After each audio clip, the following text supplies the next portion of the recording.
یہ کہتے ہیں کہ فجر کی نماز کی جماعت کے بعد بعض لوگ شروع میں سنت نہیں پڑھ پاتے، وہ آ کے سیدھے جماعت میں شامل ہو جاتے ہیں اور جماعت کے بعد سنتیں پڑھتے ہیں، کیا حکم شرع ہوگا؟ نبی کریم صلی اللہ علیہ وسلم کی حدیث مبارکہ کے مطابق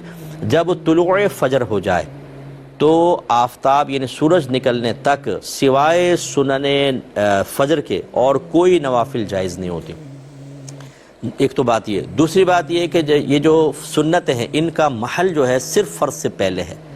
اگر فرض سے پہلے نہیں پڑھیں تو یہ حقیقتاً پہ سنت نہیں رہتی، یہ نوافل میں تبدیل ہو جائیں گے۔ اگر آپ اس کو فجر کی جماعت کے بعد پڑھیں گے تو یہ حقیقتاً سنن فجر نہیں ہیں بلکہ یہ تو نوافل ہیں اور سرکار نے منع فرمایا۔ لہٰذا ہم نے پہلے بھی بارہا آپ کو بتایا، اگر کوئی لیٹ آیا اور اس کو یقین ہے کہ میں سنتیں پڑھ کر جماعت میں شامل ہو سکتا ہوں، چاہے اتحیات میں شامل ہوں، تشہد میں سلام سے پہلے شامل ہو جاؤں، تو وہ الگ سنتیں پڑھے اور پھر آ کر جماعت میں شامل ہو،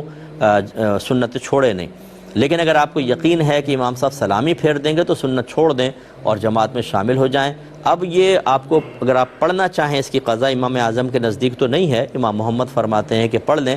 اب آپ پڑھیں گے سورج طلوع ہونے کے بعد 20 منٹ تک ویٹ کریں، یعنی سورج کی پہلی کرن نکل کے 20 منٹ تک، اس کے بعد آپ چاہیں تو ان سنن فجر کی قضا ادا کریں،